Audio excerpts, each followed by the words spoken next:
Nah, kita mau tanya nih satu nih Bib, masalah sabar. Iya. Kalau misalnya istri nih Bib, kita tahu ada pelakor, ya. Maaf nih Bib, maaf nih kita nanya ada pelakor ketahuan, mau diketahuan. Ya kita mesti gimana? Harus sabar atau kita datengin unyang-unyang apa gimana gitu?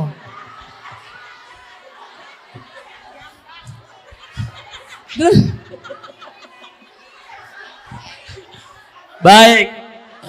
Baik. Sama satu lagi Bib, maaf Bib. Baik, itu aja pertanyaannya. Satu lagi. Yeah. Kalau misalnya kita sampai di suami kagak ketahuan, gak tahu udah nikah nih Bib. Kita mesti sabar kayak gimana? Kalau istri kan bakal mikir masalah anak ya. Yeah. Kalau kita minta cerai segala macam, kita mesti sabar kayak gimana? Emang kita tahu seorang istri itu surga itu depan mata ya. Kalau misalnya diduakan kasarnya kayak gitu. Nah kita mesti kayak gimana hati kita tuh Beb? Kan gak bisa dibohongin hati kadang-kadang. Ya, itu aja Ibu. Ya, sama kita minta doain ya Beb, biar lingkungan kita Kali Pasir amin. Sehat selalu, semuanya berkah Beb. Amin. Dan sekian, terima kasih. Assalamualaikum warahmatullahi wabarakatuh. Boleh jawab jangan. Bu, jawab jangan. Iya, dengerin Bu ya, Bu. Nah, saya mau bicara pertama dari segi hukum Islam dulu. Satu, bahwa laki-laki dibolehkan oleh syariat Islam punya istri lebih dari satu.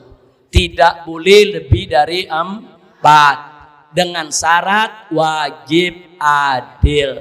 Itu syariat ajaran Nabi. Nah, Ibu di sini suka tidak suka, ridho tidak ridho, mau tidak mau, terpaksa tidak terpaksa. Soal poligami dalam ajaran Islam itu memang dibolehkan dalam syariat Islam. Sebagai syariat wajib kita terima aturan Allah Subhanahu wa ta'ala. Nggak boleh kita bilang saya nggak ridho dengan syariat, saya nggak terima aturan Allah. Kafir kalau ada mengatakan begitu.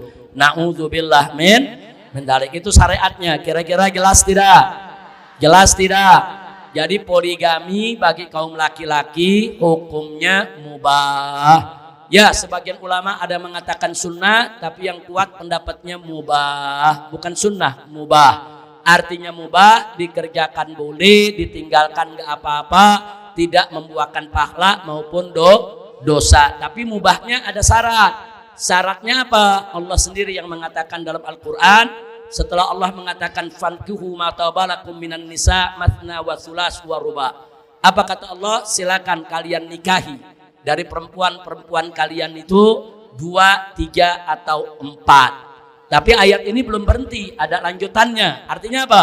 Boleh 2, boleh 3, boleh 4. Tapi ada lanjutannya. Fa in khiftum alla ta'dilu. Tapi ingat, kalau kamu takut tidak bisa berbuat adil, jika punya istri lebih dari satu, nggak bisa adil. Kamu khawatir, saya nggak bisa adil nih. Maka apa kata Allah? Fawahidah, maka cukup 1 saja. Kira-kira jelas gak? Itu hukum Allah. Terima hukum Allah tidak? Terima hukum Allah tidak? Saya mau tanya, poligami haram atau halal? Halal, mubah. Bukan wajib, mubah. Baik. Nah sekarang pertanyaannya, bagaimana kalau ada suami yang menikah 2 dan gak adil? Nah kalau dia tidak berbuat adil, saudara, ibu dizalimi atau tidak diperlakukan dengan adil, ya istri punya hak untuk menuntut cerai. Tapi jangan sekali-kali perempuan lari begitu saja dari suami. Perempuan yang lari dari suami tanpa diceraikan sampai 20 tahun sekalipun talaknya belum jatuh. Hati-hati. Bu. Nah kalau bicara cerai ada 2 pihak yang bisa nyeraikan. Perkawinan dalam rumah tangga ada 2 yang bisa nyeraiin. Yang pertama adalah suami. Suami bisa menceraikan istri. Kamu saya ceraikan, kamu saya talak. Selesai, itu jatuh talak. Istri tidak bisa menceraikan suami dengan cara itu. Tapi istri bisa menceraikan suaminya dengan cara lain, yaitu melalui hakim. Nah, kenapa ada pengadilan agama? Kenapa ada hakim dalam urusan agama? Untuk melindungi hak kaum wanita. Jadi kalau ibu tidak diperlakukan dengan adil, bukan hanya urusan dia kawin lagi. Ibu nggak dikasih belanja, atau ada ibu yang disiksa sama suaminya, ada kekerasan dalam rumah tangga umpamanya, ibu berhak melapor ke hakim, minta supaya hakim ketok palu ceraikan ibu dari suami ibu. Nah kalau nanti begitu hakim sidang, katakan suaminya nggak mau hadir, suaminya lari, hakim tetap berhak untuk menceraikan. Begitu hakim ketok palu dicerai satu, maka ibu sudah cerai dengan suami ibu. Bu, tapi kalau ada perempuan kesel sama suami, dia pergi, suaminya nggak nyeraikan dia, hakim juga nggak menceraikan dia, sampai 20 atau 40 tahun pun itu perempuan tetap istri suaminya, nggak boleh. Lalu kalau dia kawin lagi, kawinnya tidak sah, hubungannya adalah zina. Bagaimana kalau dia kawin lagi supaya sah? Minta cerai sama suami. Kalau suaminya nggak mau ceraikan, minta cerai lewat hakim. Pak Hakim, sudah 1 tahun suami saya tidak mengirimkan nafkah. Saya nggak ridho, dia nggak kirimkan nafkah. Saya minta untuk diceraikan. Hakim panggil suaminya, betul kamu tidak berikan dia nafkah? Kenapa kalau nggak berikan nafkah? Jadi kewajiban hakim untuk menyelidiki. Andai kata suaminya nggak mau datang, maka hakim kasih waktu. Sekali panggil nggak datang, 2 kali panggil nggak datang, 3 kali hakim putusin bahwa tuntutan ibu akan dikabulkan. Begitu turun cerai dari hakim, silakan dia untuk menikah lagi setelah masa iddahnya selesai. Bu, kira-kira jelas tidak? Ada yang bilang, Habib, suami saya 30 tahun nggak pulang-pulang, tapi saya belum pernah diceraiin. Ibu masih tetap sah istri daripada suami ibu, walaupun 30 tahun dia nggak pulang-pulang. Nah makanya kalau ibu nggak mau dibikin susah oleh suami yang model begini, lapor ke hakim. Hakim itu pelindung ibu, hakim itu penolong ibu, hakim itu yang menjaga hak ibu-ibu supaya tidak dizalimi oleh kaum pria. Kira-kira jelas gak Bu? Bu, jelas tidak Bu? Jadi jangan ada istri dia lari dari suaminya, ditanya, kamu udah bercerai? Udah. Suami kamu nyeraiin? Enggak. Hakim? Enggak. Yang nyeraiin siapa? Saya nyeraiin laki saya. Boleh begitu Bu? Boleh gak begitu? Enggak boleh. Nah kalau ada yang nanya, Habib, kok begitu sih, laki boleh nyeraiin, perempuan gak boleh nyeraiin? Ya sebab kalau perempuan boleh nyeraiin, laki boleh nyeraiin, nanti dalam rumah tangga perang talak, saudara. Bisa perang talak, yang satu teriak bininya, gua talak lu, lakinya bilang gua yang talak lu. Oh, bisa perang talak, Bu. Jadi kenapa diberikan kepada laki-laki bukan diberikan kepada perempuan? Satu, maaf Bu ya, Bu, perempuan itu lembut, halus, psikologisnya saudara banyak ngikut perasaan.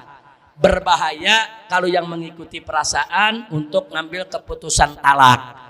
Suami ini secara umum Bu ya, bukan semua laki-laki, tapi secara umum laki-laki itu lebih banyak menggunakan pikirannya. Oh ini harus begini, oh ini harus begini. Jadi dia lebih aman untuk diberikan hak talak. Tapi ibu nggak usah khawatir, ibu tetap punya hak untuk menjaga keselamatan ibu, menjaga hak-hak wanita, menjaga hak-hak istri. Bagaimana cara menjaga haknya? Lewat pengadilan. Kira-kira jelas gak Bu? Oh habis bercerai dari suami, ibu punya anak 5 kecil-kecil, mau direbut sama suami ke pengadilan, nanti pengadilan yang putuskan. Pak Hakim, saya nggak bisa 5 anak saya diambil sama suami saya. Kenapa? Suami saya tiap malam mabok, suami saya tiap malam menggunakan narkoba, nanti anak-anak saya bisa dibunuh, saya yang mau rawat dia. Nanti hakim periksa, betul gak laporan ibu? Kalau betul laporan ibu, semua anak akan dikasih kepada ibunya. Bu, jelas tidak? Jadi saya tanya, pengadilan agama penting tidak? Hakim penting tidak? Penting tidak untuk kaum wanita?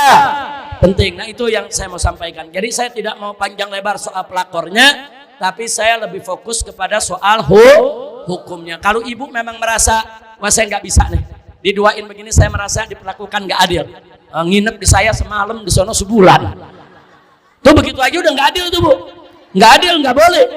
Begitu aja udah nggak adil. Oh nggak bisa nih, nggak bisa nih. Nih rumahnya juga nggak adil, ini nggak adil. Saya nggak reda kalau begini. Saya minta pisah. Nggak, ibu nggak dosa kalau ibu meminta pisah dari suami kalau punya alasan syar'i yang benar. Tapi kalau alasan syar'i ibu hanya karena emosi, hanya karena marah saja nggak boleh. Haram perempuan minta cerai dari suaminya tanpa alasan syar'i yang benar, haram. Nah, kira-kira jelas gak Bu? Jelas Bu ya? Nah, itu saja yang bisa saya sampaikan. Mudah-mudahan manfaat. Insya Allah kita semua diberkahi oleh Allah Subhanahu wa taala. Amin ya rabbal alamin.